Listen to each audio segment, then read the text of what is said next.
We're going to open with no music today, which is much to my chagrin because we keep getting these write errors on a recorder, and we don't know why.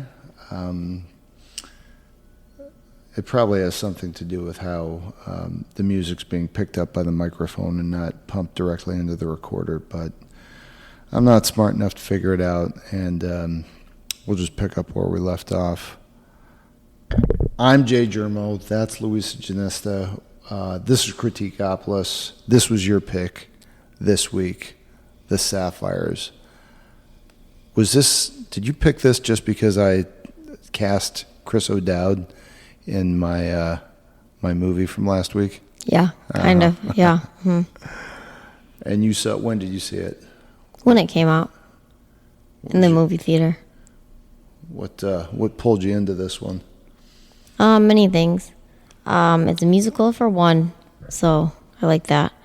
Would you actually classify it as a musical? No, not necessarily. No, not like a full-on. No, let me rephrase. Elements. There were musical elements, yes, and that's what and costumes, and I like costumes, and it's an all-girl group and Australian and Aboriginal, and I just thought it was a cool, true story. So this was directed by Wayne Blair. You just like us, you can IMDb. Do you remember any of his previous movies? No, I don't. Writers were Keith Thompson and Tony Briggs, who have done. I don't think they're like blockbuster writers, but they definitely had a couple of movies under their belt. You want to break it down for us? So yeah. Chris O'Dowd is. Wherever you want to start.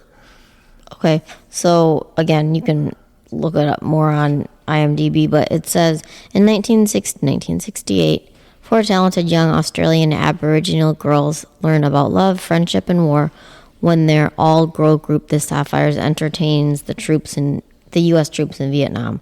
And of course, I saw a preview for it, and I was like, oh yeah, I'm totally going to see that movie because I used to go see all the movies at the theater. So again, it appealed to me because it had musical elements and it was a true story and it was about Aboriginal girls. And so what I liked about this is it was a concise movie, but it like all of the hot button issues for what would have been components of a movie made at this time, like racial segregation and race issues in Vietnam and in other countries.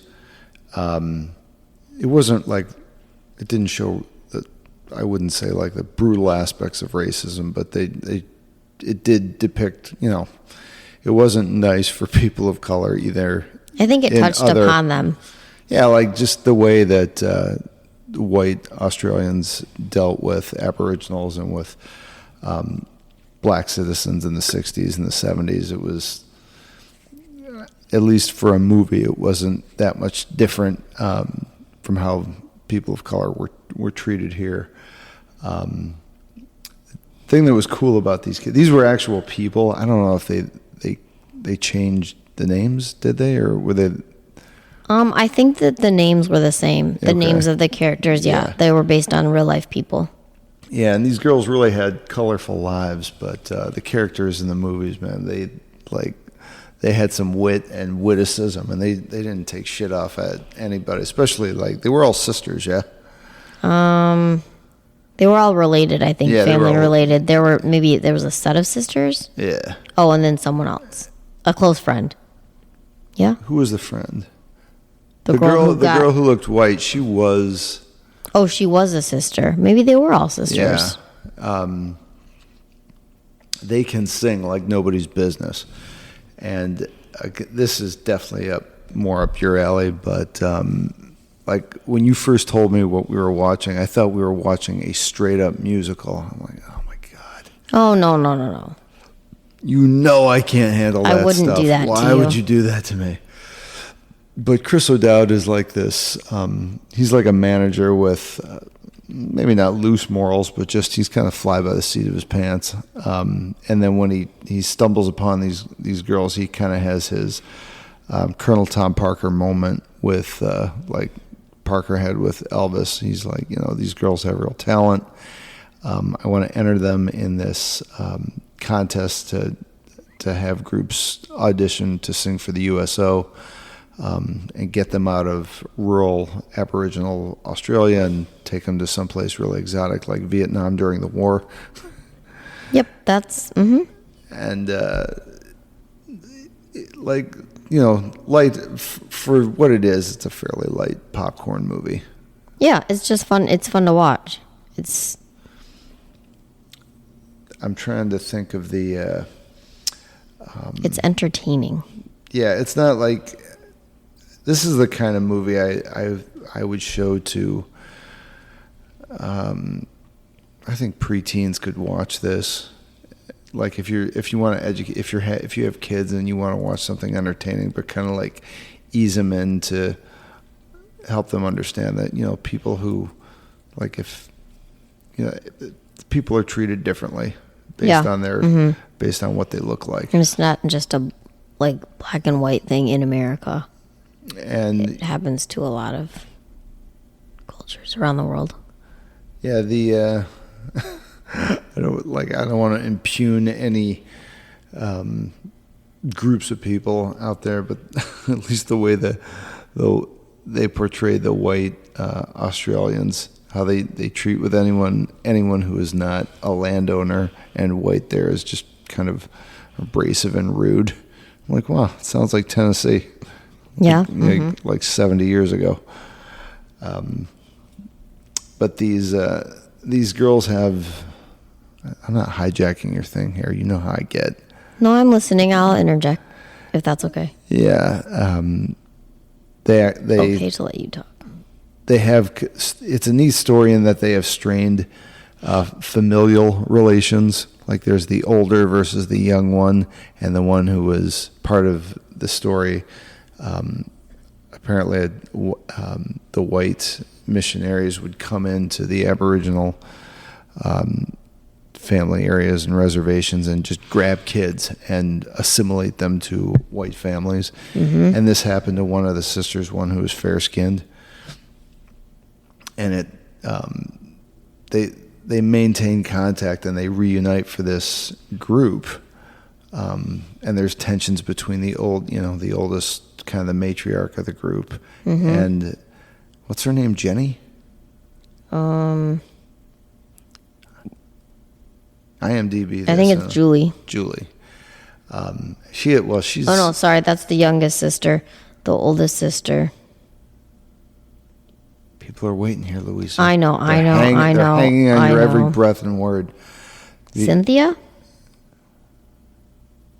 There was a bunch of them. The oldest sister's name, for sure, is Gail. Gail. Okay. So Gail kind of has a chip on her shoulder with everything. Everything. She's got a problem with everybody. Mm-hmm. And she kind of makes it her business to let everybody know. And because she's the alpha, she kind of sets herself up as the lead singer, even though she's not really geared for it. Yeah. The youngest is the geared. She wants to be the oldest and the best, but her voice isn't the best in the group. It's very good, but it's not. It's good. But the youngest is the one who really shines, and I think they didn't really develop this arc, but you could kind of see tension developing when there were scenes where the promoters are just talking about the youngest one, about how making her a star. Yeah. And the other sisters are like, fuck this. We're just as much a part of the group as she is. Yeah, and she's so young that she really shouldn't, in quotes, shouldn't be participating in this whole endeavor. Yeah. But she's determined to, because she knows that she's good. Yeah. And she wants to go far with this. She doesn't want to. She's young, and she's the youngest sister, and she has a kid. That's right. She's the one who had the kid. She had a little boy who had to be like 4 or 5. Yeah. And she was like, I'm not going to stay here and be stuck in this life and go nowhere. Yeah. She knew she was talented, and she was. What was Chris O'Dowd's character's name? Dave. Dave has a cantankerous relationship with what's her name, the oldest? Gail. Gail. This is what happens when we do this show on like 3 hours of sleep. Between the two of us, by the way. Yeah, both for different reasons, but anyway, not to get into that. I'm exaggerating, but yeah. Dave and Gail have a cantankerous relationship to start, and I think it's mostly Gail's just being pissed off at everything, and Dave is really. He's just way more relaxed than she is. Well, I think he knows how the business runs, and he has a relaxed component to him that Gail just does not have. She can't relax about anything. Nothing is calm, easy, no, it's fun in her life. Everything is difficult. It's just, yeah. And I feel like she's always looking for a fight. Yeah, and Chris, if there was ever a character who would kind of soften that outer creme brulee shell of hers, it's Chris O'Dowd. The two big actors that IMDb lists is Deborah Mailman and Jessica Muboy. To tell you which one's which, I'm going to leave that to you. To tell who is who? Who's Melissa or Jessica Muboy? Oh, she is the youngest. She's the youngest, and Deborah, actor, the youngest sister, and Deborah is. Oh, she plays Gail, the oldest sister, okay. And then there are two sisters in between. Kay, who's half white and was, excuse me, a part of the Stolen Generation, so she lived in the city, and everybody sort of resented that fact. And the Stolen Generation. Detail that a bit. Yes. The missionaries who came into the Aboriginal communities and essentially took the kids. Way to go, Whitey. I swear to God, those goddamn white people, always up to something. I mean, goodness great. They think they just... They just think they run everything. I love you.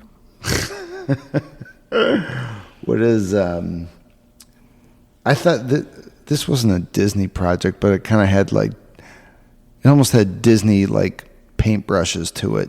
You know what I mean? I could see that, yeah. Mm-hmm. It didn't get overly political. It just highlighted political points from that era. Yeah. Which I think Disney likes to do that. I liked it how it didn't go into things that were so serious, so deep. It just touched the surface. And I mean, it brought in war, and war is very serious, no matter how you look at it, no matter how you're presenting it. But this was a fun story of these girls. Kind of a growth period for them because for sure. Dave hooks up with a promoter who's been tasked by the Army to take the girls through to all these different bases. And what's the matter? Nothing. And so they're on this schedule, and they're staying with the GIs. So there's temptations with drinking and with sex and with all these, and it's all very G-rated. Mm-hmm. But you can see how if girls were in this situation, they were presented with this opportunity, how it could blow up in their face if they can't keep their eye on the prize. Mm-hmm. And any creative or entertainment endeavor, you can see how it's just fraught with pitfalls. Yeah, very easily, very quickly. Yeah, it's everywhere. All the temptations are everywhere. And the slightest wrong move could turn everything around. Yeah, it's almost like you engage in this exciting career, but you have to make it boring to make it go well. Yeah. Mm-hmm. Yeah. Yeah. But yeah, good pick. I wasn't. It was not the kind of. It wasn't something I would have picked out, but it didn't put me to sleep either. That's good. I do like Chris O'Dowd, and I'd see anything that he's in. I really think he's kind of underrated. Everything I see him in, he's so likable, and he does play a lot of the same type of character. When you see him, you don't see him. He's not he's not Daniel Day-Lewis. I get that, but he's kind of he's an everyman that has everyman depth. Like when you saw him in, was it The Bridesmaids? He was the cop in The Bridesmaids, right? Yep. Mm-hmm. Yeah. Yep. And he was very, he was just level-headed in that. He's not level-headed in this, but I think the underlying, he kind of has a heartstring that like runs through all of his characters. Yeah. Mm-hmm. I think. Go ahead. No, go ahead, because mine's different. That's different thought. He's able as an actor to exhibit different qualities of an individual, but he's always he always has this component to him that's always very likable. And you see more of his flaws in here. He's a little bit of a screw loose. He can get these girls into he can train them up so they can be performance ready, but when he goes on tour, you can see all his kind of demons coming out. But it doesn't make him, as soon as he realizes that he is letting Gail down or Gail's getting upset with him, he course corrects. Yeah. Mm-hmm. You were going to say? Oh, I was just going to say that unless I'm forgetting something before, this is the first movie that I had seen him in. But then after that, it's like, you know how when you see somebody in a movie, I don't know, for the first time or just in a movie in general, and then they're like in everything you watch, and I'm like, so that was just my situation with Chris O'Dowd for a while. And I don't know. I thought he was a good choice for the part he played in this movie. The ladies, though, I did not recognize. I think that maybe an Australian film I'm sure they're bigger. But they might be, yeah, and I'm not familiar with them either, except that I know the lady Jessica who played the youngest sister, she is big in music, I think, especially in Australia. I would certainly hope so with that voice. She was on one of those singing shows, but like the Australian version, and she's gone really far. Oh. Like I follow her. She's like the doing Kelly well Clarkson for herself. she's like the Kelly Clarkson of Australia. Actually, yeah, kind of, yeah. Yeah. I mean, I don't know that she's like, obviously, she's not as huge as maybe other musical artists, but I mean, Look, I know who she anybody is. who sings and makes a living in singing, that's a success. I think this movie really helped her career. I mean, I started certainly hope paying so. attention to her after this movie. She really can sing. I mean, she has a great voice. When I saw the,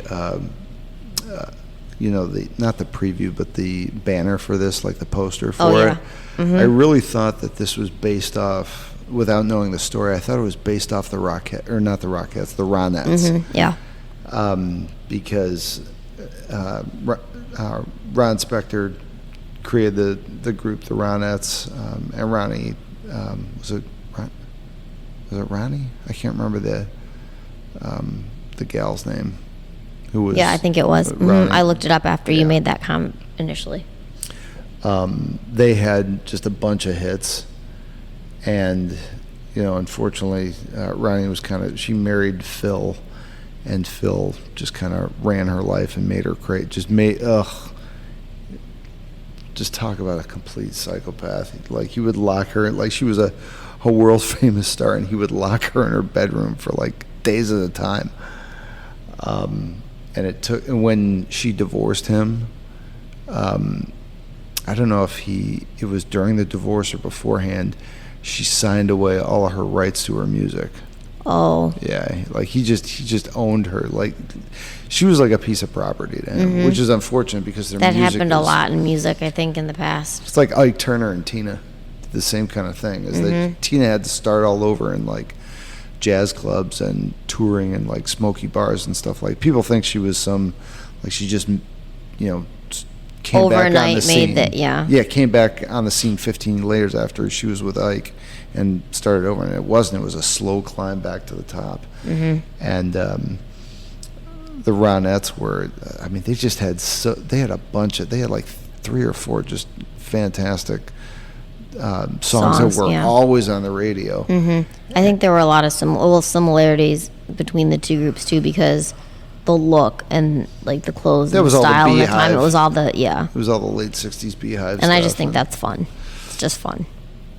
And Ron Spector, he created the wall of sound, which was just, it was a technique he used where he just, I don't want to say, he layered a number of different instrument tracks behind the vocals. And so in the way he assembled it, you ended up with this big, full, robust track. So it wasn't just like when the Ronettes would sing, they had great voices, but the music behind them, he'd have strings and layers of percussion and layers of wood and brass or and something, woods yeah. and brass, and it was an all of the Ronettes when they would sing, or any of Phil Spector's later hits that utilized the wall of sound technique. They were memorable just because they were such full pieces of music. And it wouldn't surprise me at all if his influence played a part in this story. At least, it kind of had to, because that's when it was during Vietnam. It's when they were touring. I mean, so that was kind of, that music was permeating everything at that time. Yeah, it was very popular. Everyone was listening to it. But the Sapphires. If you like the Wall of Sound or music from the '60s, and you like Chris O'Dowd, you're getting a thumbs up from me. But before we get to the blacklist, I've got a recipe, and you're going to love this because it's brief. And you're especially going to love it, Louisa, you big booze bag, because it's all about alcohol. And as everybody knows, it's a drink. Yeah. Is it pretty? It can be. It's all in how you put it together. So this is, I don't know if I've recommended this before or not, the Penicillin Cocktail. Not on our podcast. And I don't think I've ever, I heard you talk about it. This is the nice thing about, I think I've put it on the Instagram before. I mean, if you want to scroll through pictures, JAY, hey honey. The nice thing about recipes for cocktails is that they're super brief, in that all you need is the ingredients, and if you can't figure out how to put it together from the ingredients, that might be a small problem, because you shouldn't be cooking for yourself, I'll tell you that. Well, I thought it was just going to be the ingredients, but apparently this one's going to take me to another web page. So I've seen a number of pictures of this, and it is pretty, but again, that's all in how you prepare it. I've done it in a rocks glass before. The site I'm going to is sipsfromscripts.com. I'm not going to bother with the history of the cocktail. I'll just tell you how they're putting it together. Blended scotch, lemon juice, honey syrup, which is nonsense. Don't bother with that. Use the real thing. I shouldn't have to tell you that. You should just know if you're listening to this podcast.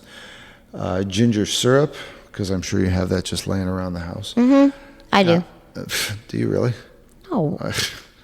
Single malt scotch and candied ginger. Another thing you have to go on the hunt for before you put it together. It already sounds delicious. Okay, some of the tools you might need if you're going to go the X-rated varsity way of putting this cocktail together: a jigger, a Boston shaker, a Hawthorne strainer, a paring knife, juicer, ice mold, bar spoon, and a cocktail pick. Wow. So I'm going to jump ahead to the recipe. Prep time's about 5 minutes. It yields one serving. Unless you're really thirsty, then just double everything. Actually, you should double everything if you're making it for somebody else. Well said. Let's see here. Bear with me. So the ingredients: 2-ounce blended scotch, 3-ounce lemon juice, homemade honey.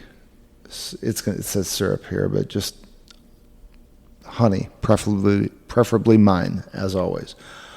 Homemade ginger syrup, which you can buy at just your neighborhood specialty food store. A 1/4 ounce single malt scotch, 2 candied ginger pieces. You can use gins or just a piece of ginger and roll it in sugar and poke a toothpick through it. Oh, I just remembered I have to get toothpicks. Don't let me forget that for tomorrow. Okay, here's your method.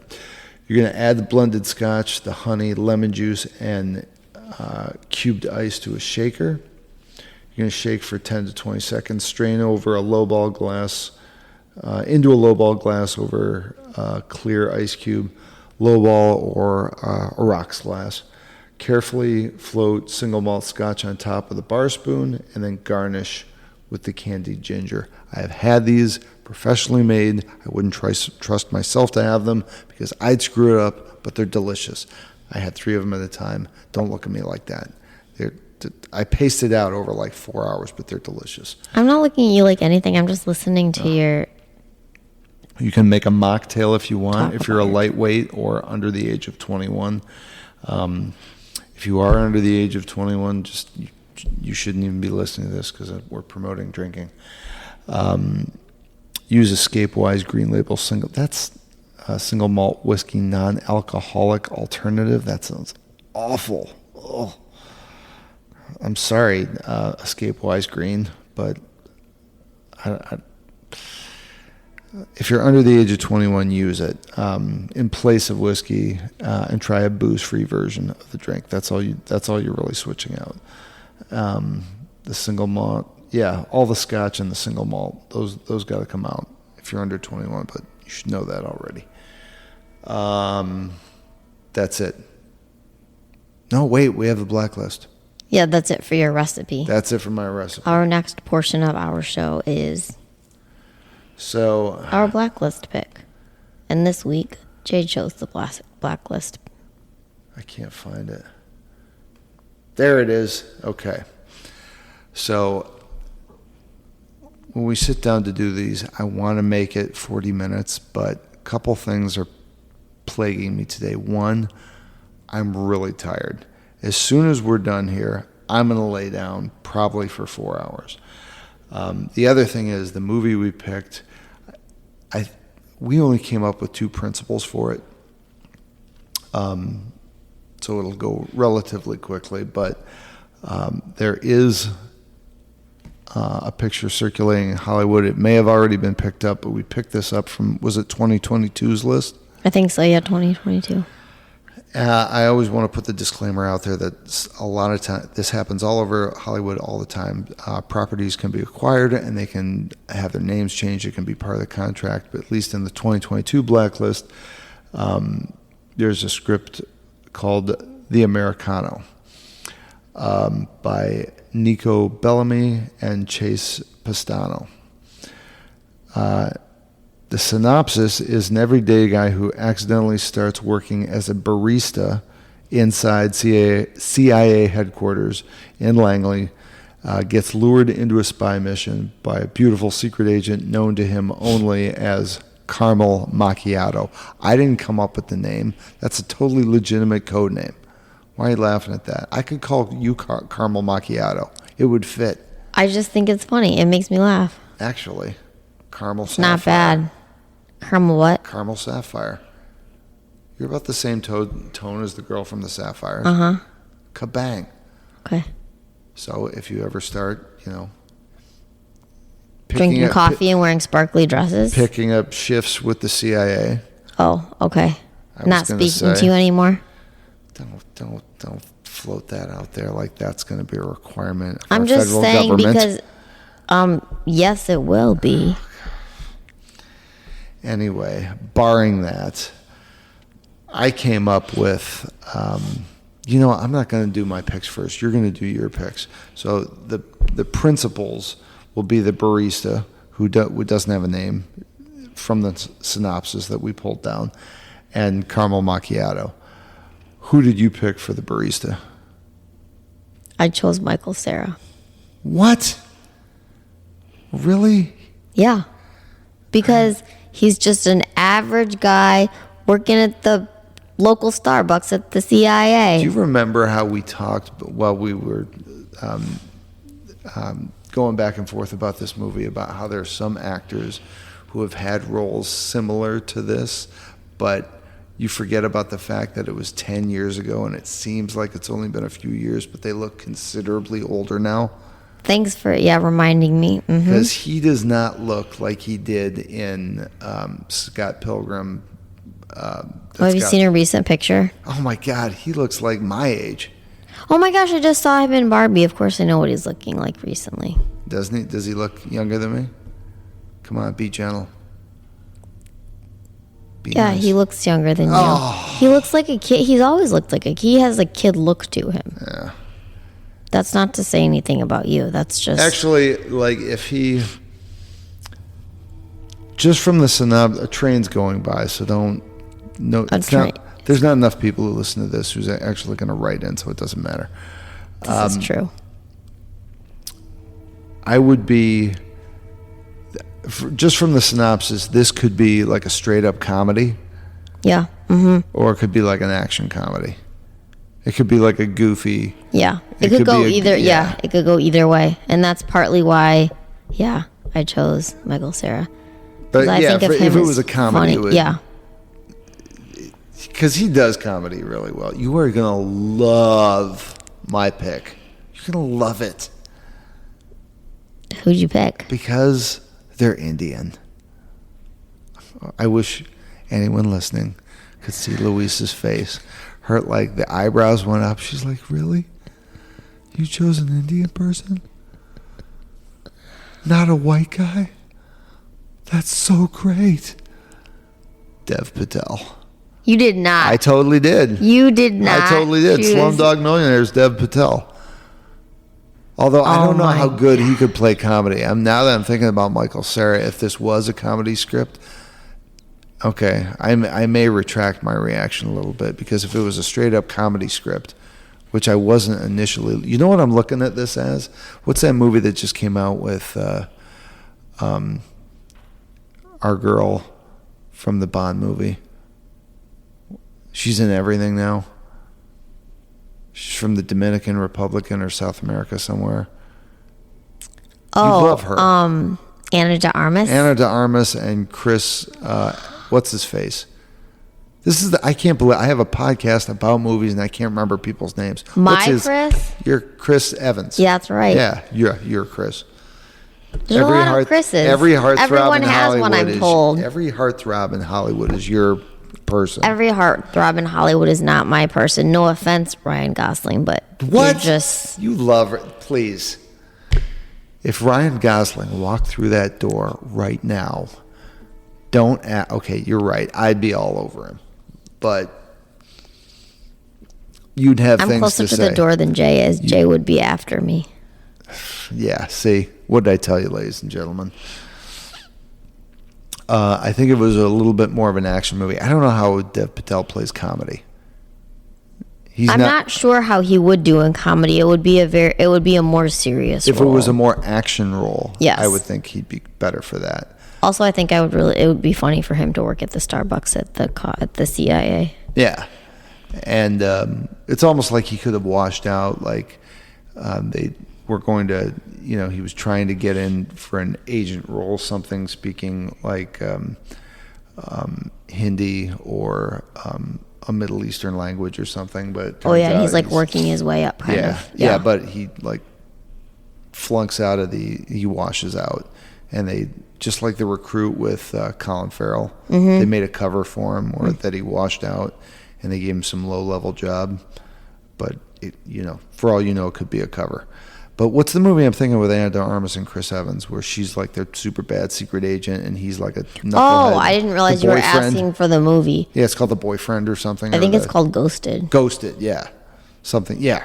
See, you remember this stuff. But this is almost like another spin on that. Oh yeah, instead of the guy being a teacher or whatever the hell, or a florist or whatever the hell Chris Evans is, he's now a barista. Yeah, it's like the same movie all over again. Yeah, I see what you're saying. Okay, caramel macchiato. Who'd you come up with? I don't know who you came up with. I'm not telling you. I just went. I said Dev Patel. Well, I'm not telling you. You have to go. It's your turn. You go. Who? Make it good. Better not be a white girl. Because I picked 2 white girls. But then because her name is Caramel Macchiato. Is there some? Well, I mean, so I'll tell you before you tell me yours. I had 2 backups who were like the whitest of white girls in action roles who you've seen 100 times, which is like, and then I put them in parentheses because I'm like, they're not tan at all. And I know if it's going to be an inclusive movie, you know. I had parentheses for my barista, but I decided not to go with my parentheses. I figured if it was going to be in today's woke culture, a secret agent chick, lady, woman, named Caramel Macchiato is probably not going to be a Caucasian. Probably not. But the 2, I wish you could. I wish we had a YouTube channel right now so people could look at what happened to Louise's face because she just realized something. The 2 women who I put in parentheses were like, oh my God, obviously they could have played this secret agent chick because they've done it between them like 6 times before. So now you know we'll have to hear who the parentheses. Yeah, we'll get there, but it's your all right, okay. It's your turn. So when we cast this movie before. What do you mean before? Before today. Yeah. My face was because I thought of somebody else. Okay, give me somebody else. No, my first pick. All right, who's your my first pick? My first pick was Penelope Cruz.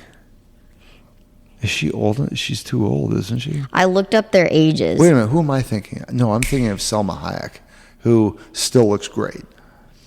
Penelope Cruz. Nothing against Selma Hayek, but yeah, no, she's not the one for this role. Yeah. Yeah.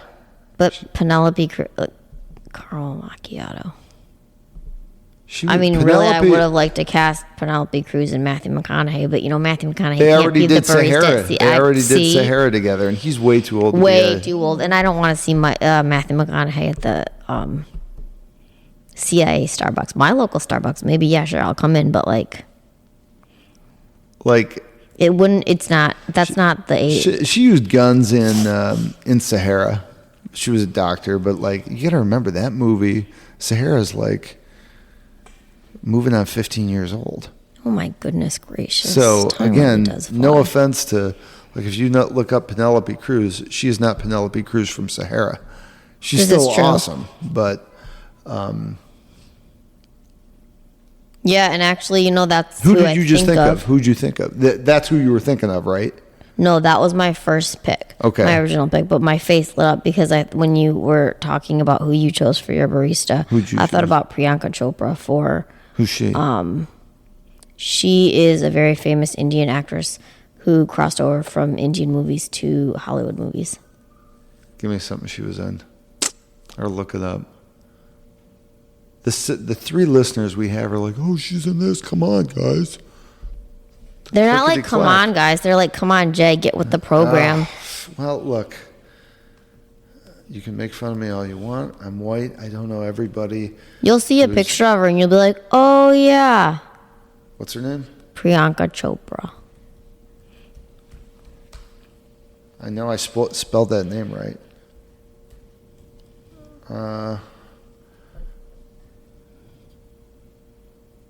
Chopra Jonas? Mm-hmm. Yep, that's her. Oh, I know her. I think I do. No, I don't. But I can't think of what you would know her from. I don't know. I think I need to know her. She was on Meow. She was in Dostana. I've never watched that movie. Whoa. I kind of always wanted to. Meow. You watch some Indian music videos later? That's all I'm doing. Guess I'm not napping now. Oh, she's a good-looking lady. She was a Miss Universe. Of course she is. That's what she was in Baywatch. Oh yeah, she was in Baywatch. She was in Barf. Oh, Barfy. Sorry. It's an Indian movie. She was in Barf. Yeah. Oh, okay. She was on a big American TV show. What did it have? The TV show she was on? It does, but like, That's what I think I feel like a lot of people would know her from that. she was in. I'll see if I can pronounce these. I've seen a lot of her movies. I've actually seen her in She was concert in Baywatch, Detroit. Agnipath, Bijaro Mastani. Oh yeah, that was an epic Oh, she was movie. in Citadel. What was her TV show before? There's a TV show. That is Citadel. No, that was later. There's something before that, I think. Oh, for the love of God. I'm sorry, I'm being really lazy. I could TV, look it up. Quantico. Thank you. Yeah, that's it. That's it. All right, you want to hear mine or what? Yeah, sorry, I stole the spotlight for a while. Pretty ingenious, actually. Not really. No, she'd do a good job. Melissa Fumero from Brooklyn Nine-Nine.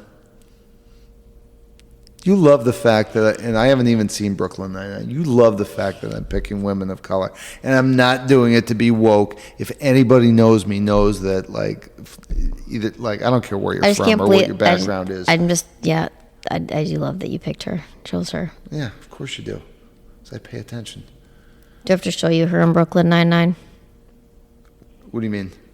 I don't have time to watch it right now because I'm going to nap in about 15 minutes. This I know. But that was a good choice. Nice work. Well, And she already has the detective skills. So. yeah, I know. She's like, I've seen what she's in. Like, she's done cop shit. She could jump over to the CIA, no problem. Nice job. What was but wait a minute. Here was, you want to know who my backups were? These are so generic and so white. Scarlett Jo and Jennifer Lawrence, which, like, I almost feel bad saying that because they're so high level. Yeah. They're not for this. This is for, like, an up-and-comer. Yeah. Mm-hmm. And they have blonde hair. Yeah, and no one's calling them caramel sometimes. macchiato. But, I mean, No. they have both played CIA agent, Yeah. like, ass kickers before. Yeah. No, I can see I get it. I get the parentheses, yeah. That's the thing, though. It's like the tough chicks from other backgrounds. What? You know what? I'm trying to think of who, what other, because caramel macchiato would also fit like a strong female black lead. You know who'd be kind of good for that? Because she's already done the exact same role as the woman who played the British lady who played 007, the new 007 in the last James Bond movie. What's her face?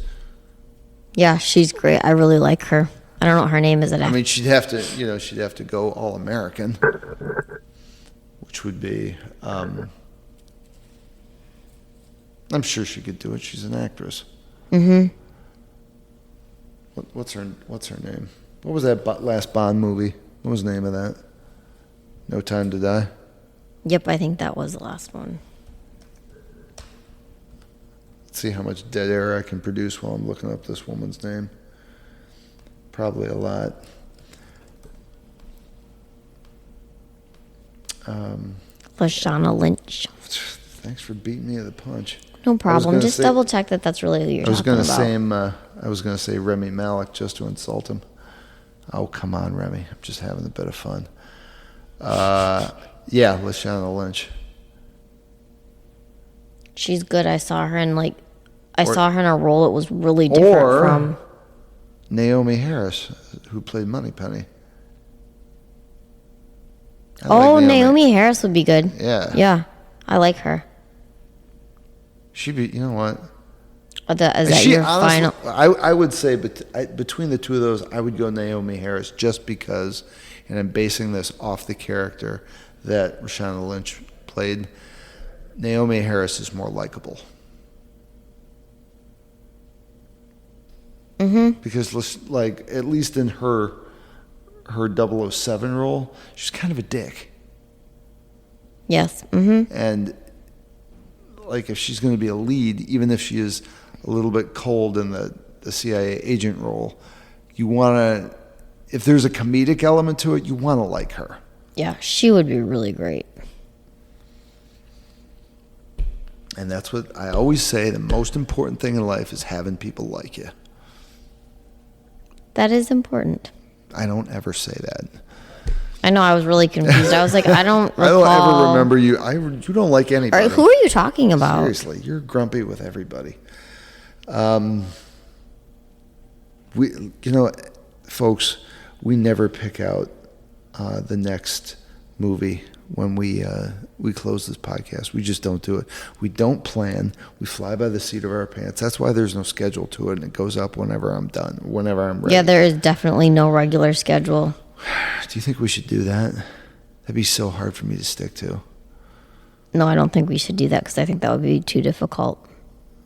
Oh, I don't think that's we should. That's my middle name. Yeah, but I don't J, want to too be killing difficult myself journey. to do this fun activity. That's true. So wait a minute. It's my pick for a movie? It's your pick for a movie next Texas time. Chainsaw Massacre. That's the movie that you're choosing? Right now. And we're going to watch all intonations of it, all three. What he'd like to say is he's going to watch all three of them, and then I'm going to sit here and listen to him talk about them because I'm not watching that ever. I'm not suggesting that. I've already seen them. And you wouldn't be entertained. I'd have you watch it, but you'd have your eyes behind you'd be covering your eyes for the whole thing. And you would get nothing out of it. And Nope. You'd have nightmares for a month.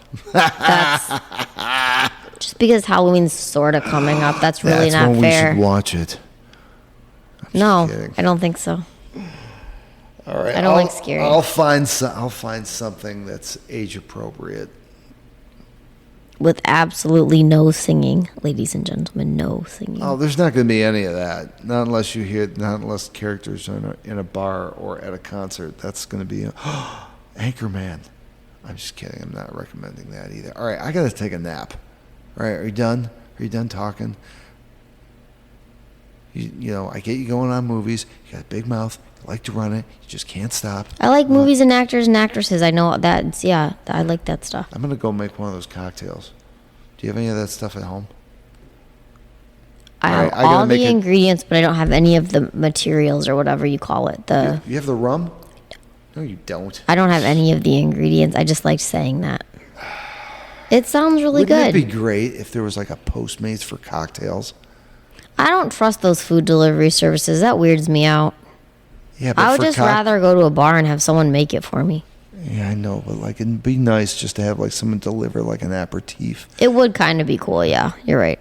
Just to like have somebody show up like in a little tuxedo with like bike up, if they could bike up with Happy Friday. with a what do you call that? Like a platter and the cocktails on it and a little bow tie that spins around like a propeller. Tea towel or napkin around their arm. Oh. Yeah, I would love that. Happy birthday. Merry Christmas. Yeah, that would be great. Okay, I'm taking a nap. Talk to you guys later. See ya.